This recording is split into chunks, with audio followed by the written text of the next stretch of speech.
মৃণাল মণ্ডল তার সংগ্রহ থেকে আমি প্রথমেই এই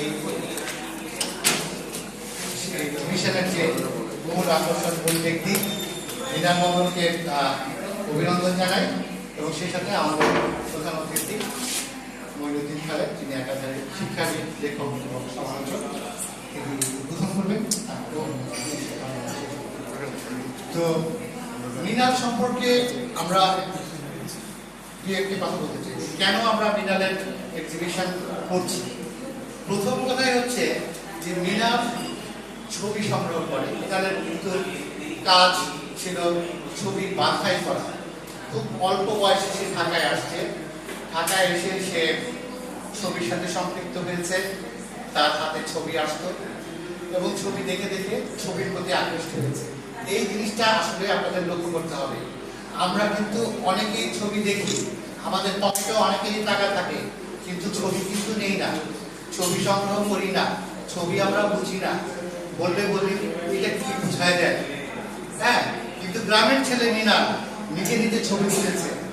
ছবির নান্দনিকতা কি সেটা সে, তার কোনো জ্ঞান নাই, তারপরও তার মধ্যে ওই উপলব্ধি তৈরি হয়েছে। মৃণাল যখন আসে 95 সালে, তার কয়েক বছর পরে শিল্পাঙ্গনে রফিকুল নবীর একটি বৃহৎ প্রদর্শনী হয়েছিল। সেই প্রদর্শনীতে বহু লোক আসছে, বহু লোক দেখছে ছবি। তাদের সাথে মৃণাল ঘুরে ঘুরে ছবি দেখতো। মৃণাল গ্রামে গরু দেখতো, তারপরে রফিকুল নবীর সেই নান্দনিক গরু দেখতো, নান্দনিক ছাগল দেখতো, পাখি দেখতো। তার মনে সেটা নাড়া দিত। মৃণালের মনে নাড়া দিতে পারে, কিন্তু আমরা যারা শিক্ষিত, আমাদের যারা অর্থ আছে, তাদের মনে নাড়া দেয় না। এটা বিস্ময়কর। এই কারণে একটা উদাহরণ সৃষ্টি করার জন্য আমরা মৃণালের এক্সিবিশন করছি। মৃণাল দেখিয়ে দিয়েছে যে আসলে রুচিবোধ বলে একটা ব্যাপার আছে। পয়সা থাকলে রুচি হয় না, রুচি তৈরি করতে হয়। মৃণাল সেই রুচি তৈরি করছে। মৃণাল অবশ্যই আমার মতে সেই ক্ষেত্রে অভিনন্দন পাওয়ার যোগ্য। মৃণালের উদাহরণ। তো আমি মৃণালকে আর কি বলবো, মৃণালের কাছ থেকে আপনারা শুনবেন আরো। মৃণালের আরো অনেক কথা আছে। মৃণালের সাথে গল্প করি আমি যখন ও একা থাকে। প্রতিদিনই মৃণাল আমাকে অবাক করে, একটা করে অদ্ভুত অদ্ভুত কাহিনী বলে। সেই সব কাহিনী বলে শেষ করা যাবে না। যাই হোক, এই ছোট্ট মৃণাল গ্রামের ছেলে। ওর গ্রামে একটা স্কুল, মন্দির, মাদ্রাসা নাই যেখানে মৃণাল কোনো অনুদান দেয় না। চিন্তা করে। যাই হোক, আমি মৃণালের এই সমস্ত কারণে আমি অভিভূত।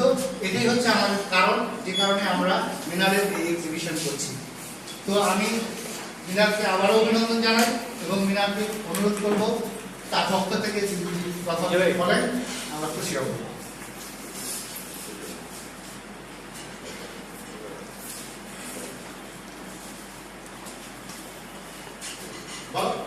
সামনে নিয়ে বলতে হবে। আমার নমস্কার।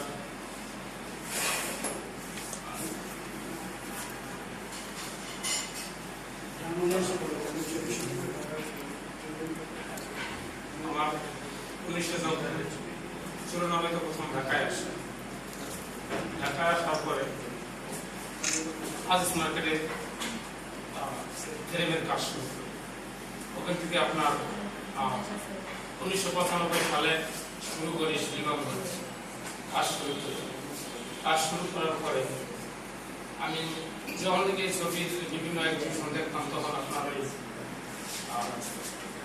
ছবি আমি বুঝতাম আগে ছোটবেলায় যে আমাদের গ্রামে যে পোস্টার বা বিভিন্ন সেটাই ভালো, এটাই আমার মাথার ভিতরে থাকতো। যখন আমি এখানে আসলাম শিল্পাঙ্গনে, আসার পরে দেখি এই ছবি, যখন দেখি দেখার পরে আমার প্রথম মাথায় ধরে যে এটা কি কাজ করতেছে, ছবি বাংলাইছি কি, যেমন ছবি মানে বুঝি। তখন আপনার 1997-98 আপনার নবী স্যারের একটা এক্সিবিশন হওয়ার পরে আমি কোন থেকে কাজ, আমি স্যারের থেকে এক্সিবিশন যখন কাজ শুরু হয় আমি ফ্রেম করছি, করার পরে ওই কাজ করছি, দেখছি, তারপরে পুরো এক্সিবিশন দেখার পরে আস্তে আস্তে আমার মধ্যে একটা ছবির প্রতি একটা টান আসে। আর ছবির ভিতরে একটা ইতিহাস তৈরি হয় বা এটা আরো 500 বছর পরে নিয়ে যেতে পারে, তখন এই জিনিসটা আমার মাথার ভিতরে আস্তে আস্তে যে ছবিটা যে আপনার অনেক দিন পর্যন্ত ইতিহাস থাকে। আর লেখকরা যেমন একটা বই লেখে, বই লেখার পরে দেখা যায় হাজার হাজার বছর ইতিহাস থাকে। আর ছবিটা একটা বাস্তব ঘিরে লাগে, তখন এটা আমার মাথার ভিতরে কাজ করে। তখন আমি এক্সিবিশনটা বের করে এমন আমার একটা উৎসাহ জাগলো যে আমার এরকম একটা জিনিস করতে পারতাম, বা এরকম একটা প্রোগ্রাম এই ছবি দিয়ে। তখন তো আমি আবার মনে করি যে আমি তো একজন শিল্পী, কিভাবে আমি আর্ট করবো। তখন আস্তে আস্তে দুই একজন আস্তে আস্তে শুনতে শুনতে কালেকশন এক্সিবিশন করা হয়। তখন টুকটাক করে একটা করে কালেকশন করি, আর এই ছবি বিকাশ আস্তে আস্তে আইনি আসার পরে এরকম করতে করতে করতে করতে আপনার মনে করেন 2006 পর্যন্ত করি। তারপর কিছু কিছু কাজ করতাম এমনি বাসায় যে সন্ধ্যার পরে কিছু কাজ করার পরে যে কাজের শেষে যাই আবার দুইটা তিনটা বন্ধু কাজ করতাম বিভিন্ন শিল্পীর ভিতরে বাসায়, যারা যারা সিনিয়র ছিল ডাকতো আমাকে। ডাকার পরে মনে করেন আমি ওই জায়গায় কাজকর্ম করতাম। তারপরে অনেকদিন কাজ করতাম, মনে করেন যে 2-3-4 মাস কাজ করতাম। তারপরে একটা ছবি আনতাম, একদিনও টাকা আনতাম। এরকম হয়তো আমার তো টাকা ছিল না, কালেকশন করতে পারতাম না। তখন আমার আস্তে আস্তে কালেকশন করে তারপর আমার সংসার চালাইতে হতো। আমার তো বেতন 500 টাকা। তারপর আমি আস্তে আস্তে 2006 বিদেশে যাওয়ার পরে আমি 2010 সালে আসি।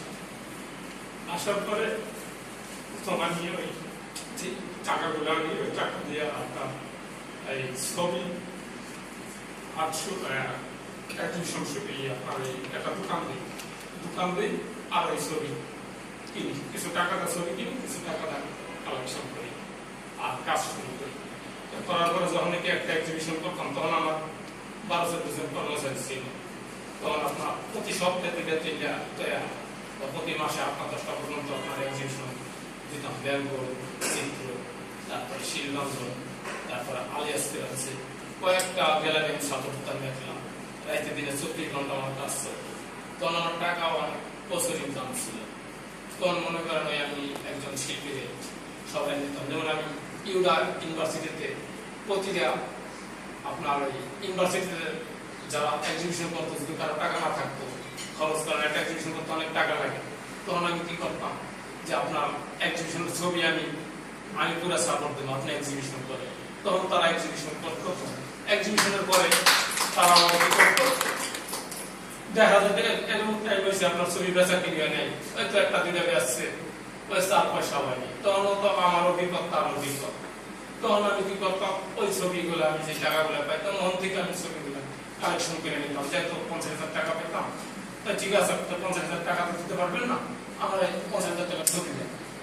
তখন এরকম ভাবে আমরা এইভাবে আস্তে আস্তে কালেকশন করতে করতে আপনার 2014 সাল পর্যন্ত আসি। 14 সালের পরে আমি পরে যে 2015 সালে মুক্তিযোদ্ধা জাদুঘরে আমার সাথে কথা এই জাদুঘরের ব্যাপারে কাজ করার ব্যাপারে। তখন আমি 2000